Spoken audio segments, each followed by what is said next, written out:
Welcome to Sexology, a podcast that untangles the science of sex and pleasure. And now, with this week's episode, your host, clinical psychologist, Dr. Nazanin Moali. Hey everyone, welcome to another episode of Sexology Podcast. I'm your host, Dr. Nazanin Moali. Thank you so much for joining me today. I have a very good news. I'm very excited that I moved to a bigger office suite and I'm hosting an open house. So if you live in Los Angeles, I would love it if you can come and check out my space. And more importantly, I want to get to know you and get to know what do you like about this podcast? And I want to hear your feedback and share some drinks and celebrate with you. The time for the open house would be on July 27th. And it's going to be in my office. You need to RSVP to come. So all you need to do to shoot me an email at Dr. Moali at oasis2care, OASIS2care, number 2care.com. And I'll leave the email in the show notes so you guys can send me an email if you want to come. Today, we're going to talk about how to keep things exciting in your relationship, especially during first phase of the relationship. Last week, I was at AASECT conference, which is a conference for sex educators and sex therapists. And I met the author of the Honeymoon Playbook, Mrs. Marie-Claire Thauvette, and I learned about her book, which is full of great worksheets and information about how you can communicate what you want with your partner and how you can keep things playful and start the relationship in the right track. So she's our guest today. She talks about all this great tips and things you can do around your sex life in order to kind of improve things and kind of build on the strength that you have. As I said, our guest today is Mrs. Marie-Claire Thauvette. Marie-Claire is a successful entrepreneur, professional educator, and woman on a mission to teach individuals and couples alike about the power of intimacy, sex and communication, and how to have fun doing it. She's also an AASECT and ISEE sexual educator. Here's my conversation with Mrs. Marie-Claire Thauvette. Welcome back to another episode of Sexology Podcast.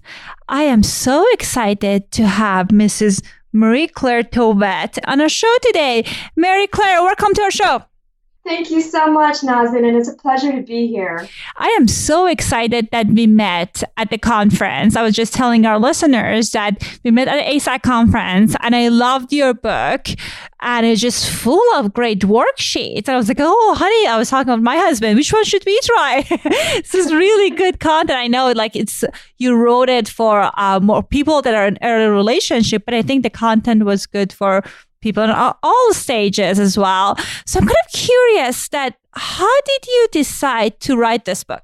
Well, a lot of couples don't start off their lives together sexually very well. As a matter of fact, 1 in 4 people have pain.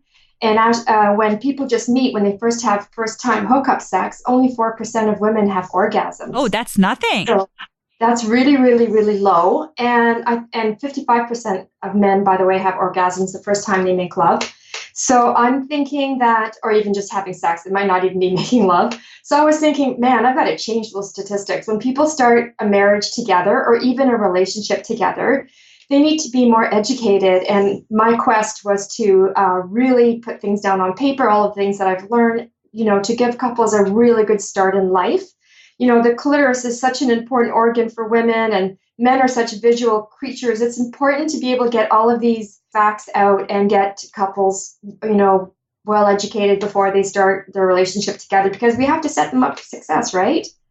Absolutely. And again, I love that you had kind of exercises for men and for women. And they were like, at times felt like it was a good division, because I feel like when we have these kind of blanket things, it might not work for different people, especially around sexuality. So I thought that was interesting. And it's interesting that you say only 4% of women get orgasm, which is like, the number is so low for hookup sex and like, early in a relationship. So I'm glad that you provided people some kind of guidelines about like what kind of things they can do to improve, they start in a good direction and improve their sex life. So I have a question for you about your recommendation for the couples that they've been in relationship for a while. And at times I get people that, you're right, they didn't start in a good track. Do you think this book would be helpful for them as well? Absolutely. It's good for everybody that wants to improve their sex life, actually, and even their communication, because at the beginning of the book, I talk a lot about romance and how important it is to go back and look at what you loved about your couple when you first started. And the Gottmans say that's one of the successful tools in improving a couple's relationship. If you go back and look at what worked at the beginning. And this is what we're doing here. We're going to the beginning and we're making things beautiful right from the get-go. And yeah, couples, a lot of couples are in no sex marriages. 20%, as a matter of fact, are in no sex marriages. That's less than 10 times a year. And 15% are in low sex marriage. And that's less than every other week. So yeah, these tools for mature couples, even my friend who's plus 70, she loved the tools in this book. It's for everybody that wants to improve their relationship, because it's a great communication tool to see what you like, what your partner likes, score it on 10, and take notes. And when your couple goes stale and things start to not, you're not feeling connected anymore, go back to the book, because in the book we take notes and we get to learn what happened, what did we do while we're going through that book that works so well, right? So, yeah. Exactly. And I think as I was looking at the book, reading your book, and I was thinking about my clients, which I always do, and I was thinking this would be an excellent tool, because subset of my clients, for a number of different reasons, could be religious reasons, cultural reasons, they choose to stay abstinent until their wedding night, their honeymoon, and at times they have lots of anxiety and stress. They're entering this kind of new, exciting stage of life and becoming sexually active.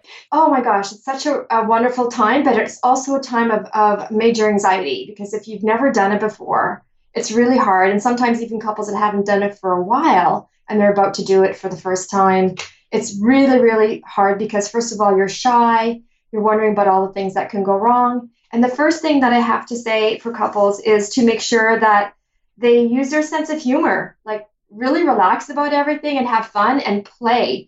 Be patient and use lube. Very important.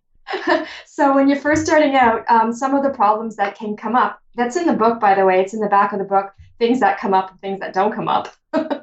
So for men, they can have premature ejaculation, these can be issues that come up, and I give pretty good tips what can happen there. And it's about relaxing and not worrying about it and keep having fun. You just keep pleasuring your wife. For those that are out there that are not married, if they have those kind of issues, just go back and play again. Play with your wife, play with your girlfriend, and just enjoy, touching each other, sensual massage, go back to that. And next thing you know, your sergeant's back at attention again. So that's if you have erection issues. If you come too fast, then you just wait again, and then you wait for you to get back, and you just go back to play. And for women, often it's pain. 1 out of 4 women actually have pain when they have sex. So I would ask them to maybe use a lot of lube. And guys out there, you need to prepare your women. So you need to warm them up. You need to give them gentle massages, tease them a lot. I have a lot in the book about teasing. Oh, so I saw those. Those were great. Yeah, these are the things that come up a lot, any issues that come up. If you just go back to teasing, go back to having fun, go back to laughing, this is the way to go, because when you start having performance anxiety the first time, then that takes you with you, and you end up needing probably get help if you can't solve it on your own. But, really trying to have fun and relax and play And, a lot of people don't have orgasms the first night. Sometimes they don't even make love the first night that they get married because they're so tired. And give yourself permission to give yourself a night off if you need to. Because, when you make love the first time, you don't want to be the statistics of 4% where the woman doesn't have fun and the guy only has fun 55%, not fun, but have an orgasm 55% of the time. It's not about the orgasm. It's about enjoying the experience and taking your time and really enjoying being together and loving each other, feeling that loving connection the first time you make love is really, really huge. And so really getting into a relaxed state. If you ever feel you're stressed out, then breathe. Just breathe together and start kissing. And that'll really bring your sexual energy up and you'll be able to relax more. And another really good tip, I think, is just to hug each other for 60 seconds. Whenever I'm stressed, my husband always, before this morning, I was feeling a little bit stressed. He says, come here, let me hug you for 60 seconds. And I love that.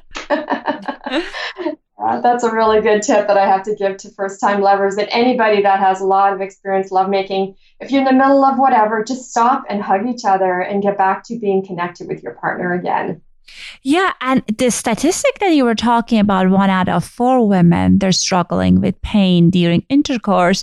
And I'm sure, and we both are aware of that there are, part of it could be physiological challenges. But based on my experience in my patient in my office, I think most of the time it comes from people not having enough foreplay.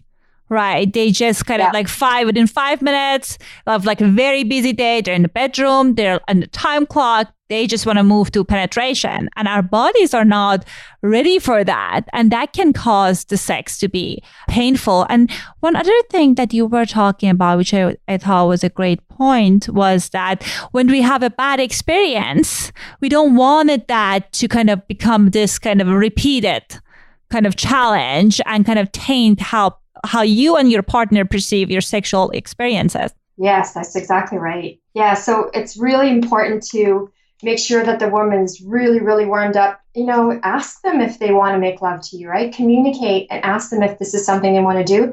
And really, a woman does have to be really warmed up to not have painful sex, because the vagina is like a slit, right? When she's not excited, it's like a slit. And when she's excited, it becomes a tent. Right. And for a woman to receive the penis, she needs to have a tent. So it elongates and it gets larger and it makes pressure, it makes it a lot more inviting for her. And remember to use lube.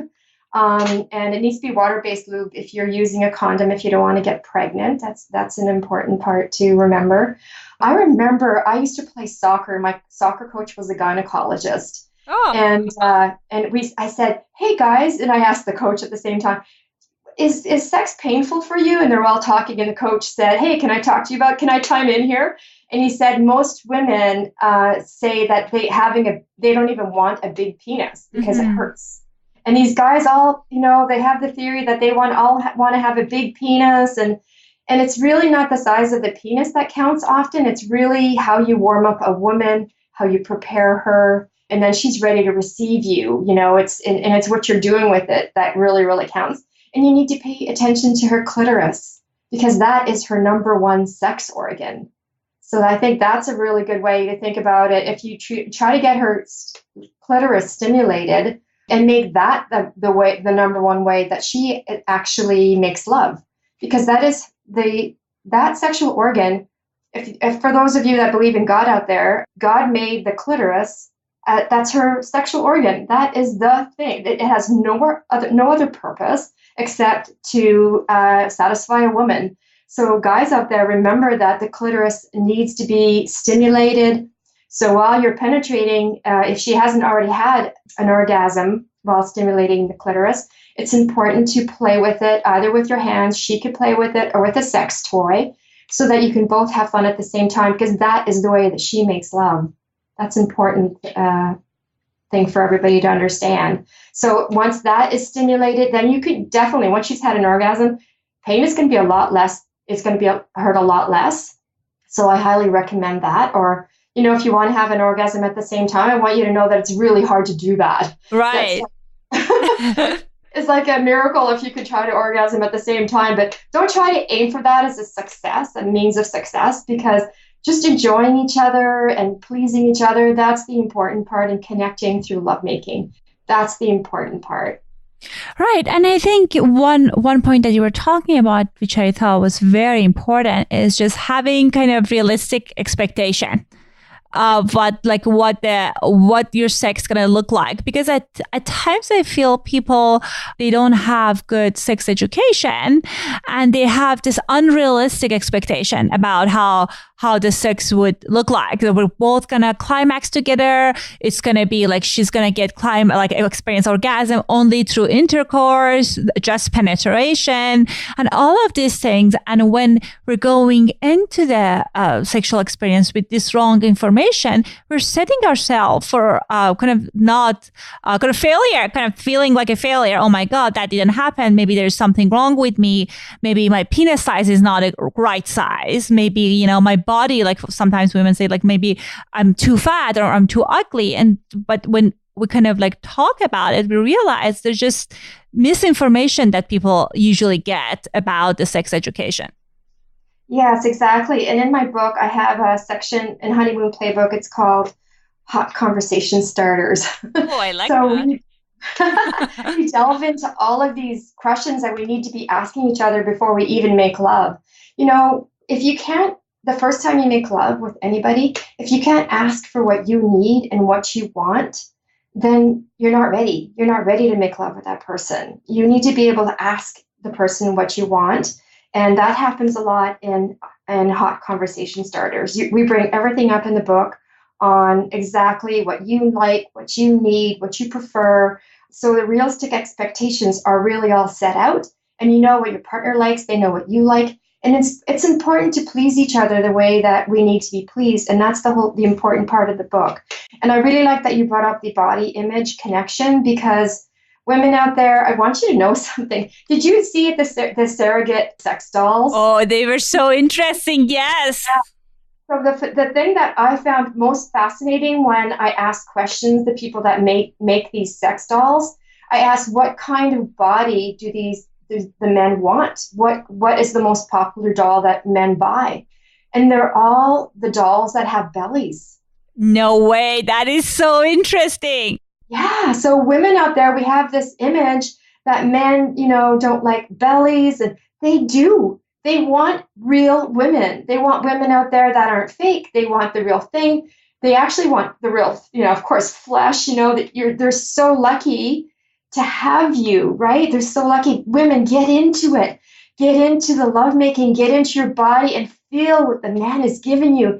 He's giving you his love. He's giving you his attention. You deserve to really feel that and really let that build the sexual energy inside of you. Let go of your to-do list. Let go of your body, what it looks like in this angle. Who cares? They don't care. They really don't.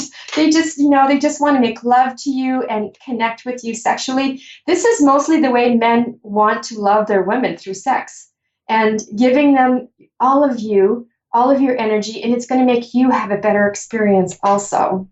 Exactly. And for our listeners, this surrogate doll we're talking about, as I said, we came from the AASECT conference, and one of the sponsors, they had this kind of a adult, so like surrogate, like an adult size and like bigger kind of surrogate women. And they only had women there, but they said they have men too. And it was just, they were very realistic.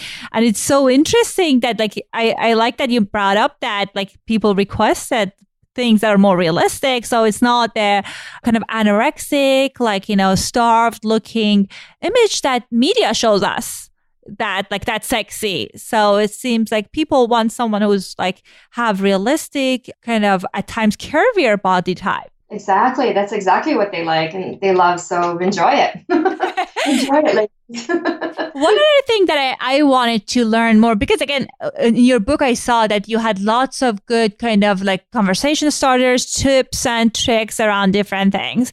And one thing that at times I hear from my clients, that they feel they're not good at something. It's kissing or oral sex, could be a number of different things. And they don't know how they can improve those skills. Let's start with saying that, is that something that people can improve? Is that a skill that we can learn?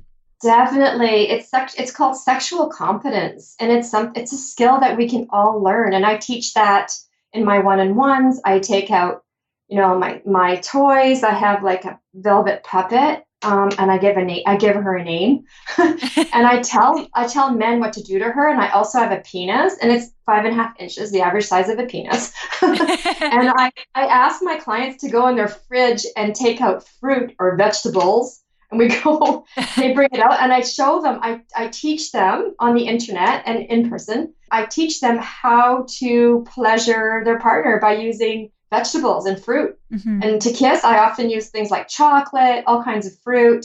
And, when you're having fun practicing, it's like play and it's so much fun. You can learn all of these things. You can learn all of these techniques. It's really important to gain this kind of sexual knowledge. You can get it from books and you can get it from the internet, but I don't really recommend porn. Not all porn is good education.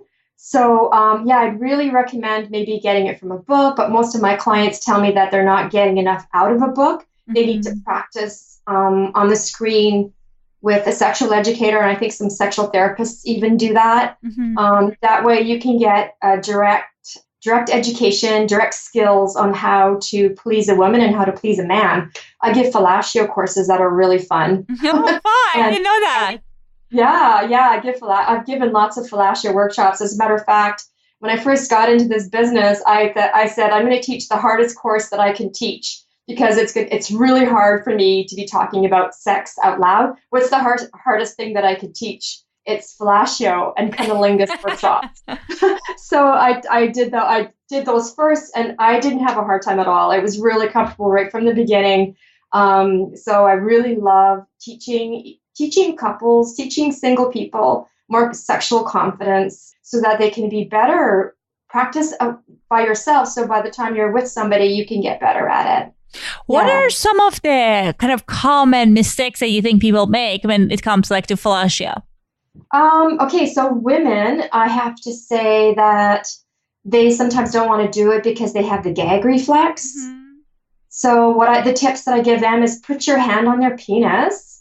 And have that be a block so that you won't have to go so deep. Oh, so you go up and down, and it's really fun to do a twisting motion at the same time. And then while you're going up and down, you can pleasure the head. You can pleasure the frenulum with your tongue, which is a really great erogenous zone for men. That because a lot of the nerve endings are there. That's where they've been circumcised for those that have been circumcised. So you can play around the frenulum. So that's what I'd really recommend women to do. Other things would have to be when the man ejaculates. That can be challenging for some women. I would just say to take it and then just spit it out. Just have a little Kleenex or a little face cloth beside you and just spit it out. You could just keep using hand play to slow it down. Mm-hmm. And just hug the guy's penis after, because he's going to feel connected to you. Yeah, so I think those are the two main things that I hear about. And some women just don't want to do it, period. And I try to let them know that men really love this. And, you can never force a person to do it. And I would recommend guys out there never to force the women to do it. Sure. But maybe put some flavors on there, ladies, to help you enjoy it more. Whatever flavor you like, put it on his penis and lick it up. Right. And I think, as you say, it's important to see what gets in the way. Right. If it's something that you feel, oh my God, I'm not good at this, you can take class. I think it's for both men and women. The reason I asked about women for fellatio was many of my listeners are female. That's why I ask. But I think there are things that get in the way, and see if it's just you don't know how to do it. I'm hearing there are books. Definitely sex educators can be a good kind of a source for you to see if you're doing it right or not.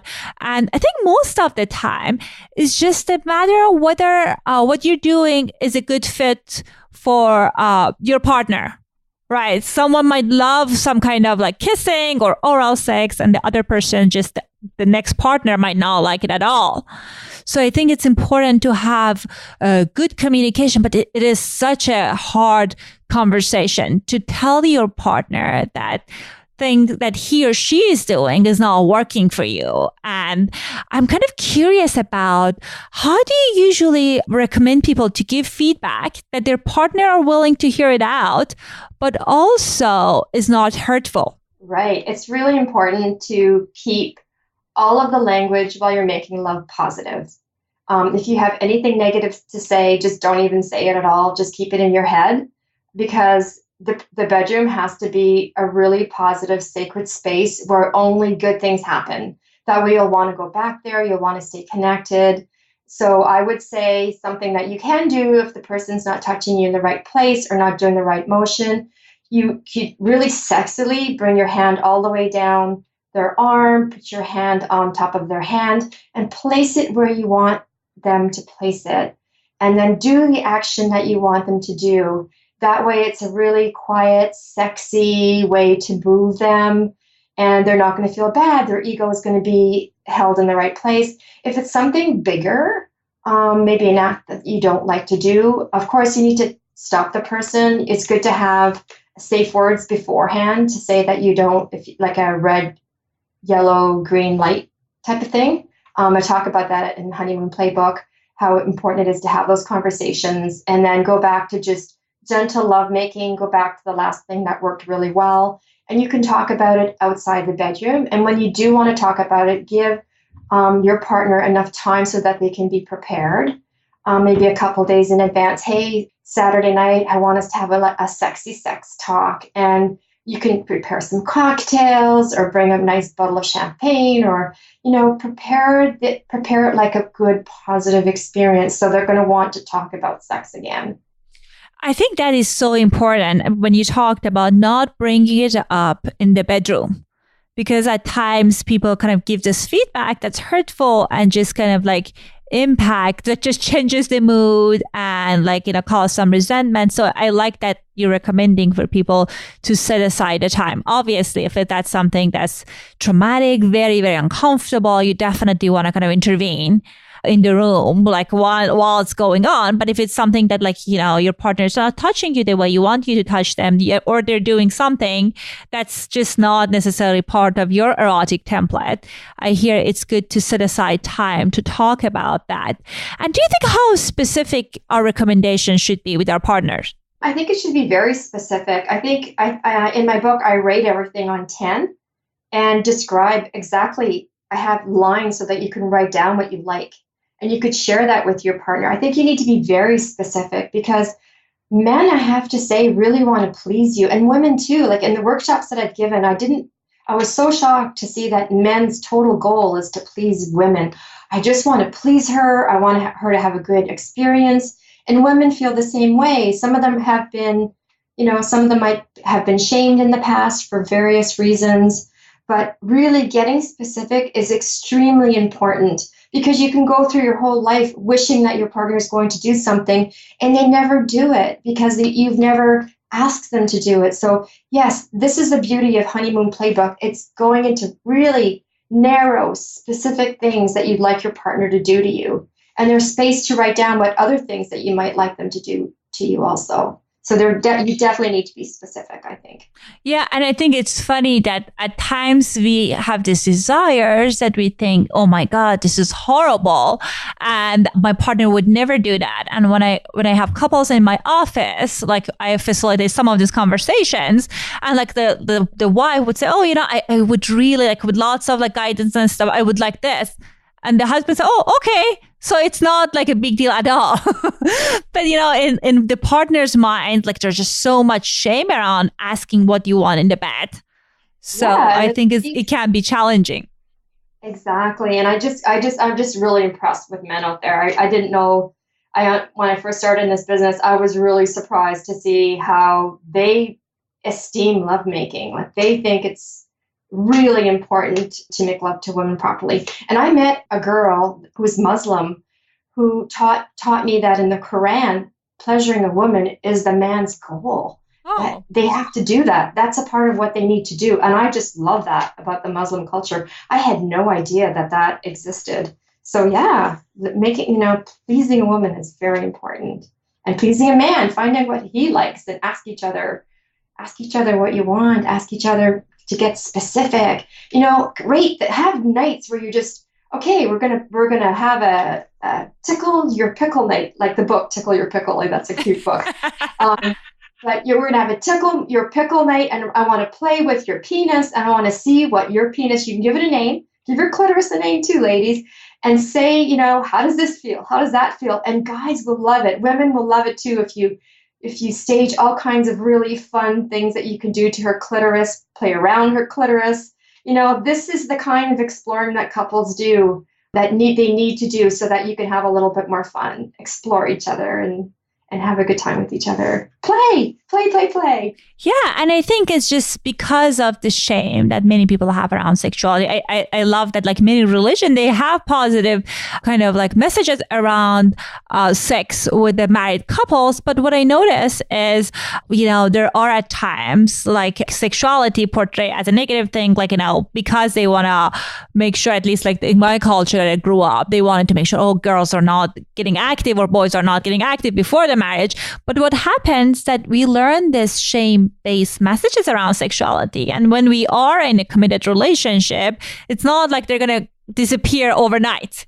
So I think it's important to, as you said, like have fun, kind of talk about what you like and explore different things with your partner, because like every single person's erotic template is different. So unless you're asking and giving suggestions, it's going to be hard to kind of like find your own rhythm with your partner. Exactly. And I think it's really important for, just to have a lot of fun, when it's very vulnerable. I remember the first time my husband and I took a Tantra course. Oh. And the first thing we had to do on the Friday night was a side-by-side masturbation. Oh.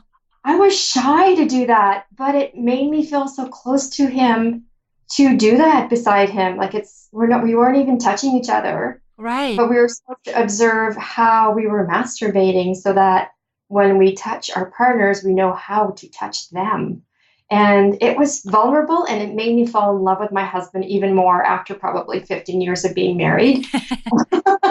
So doing these things that are feeling vulnerable, you might feel a little bit of shame around masturbation. I was raised Roman Catholic, so right. You feel a little bit of shame around masturbation. So try to do it together and see what comes up. Pun intended.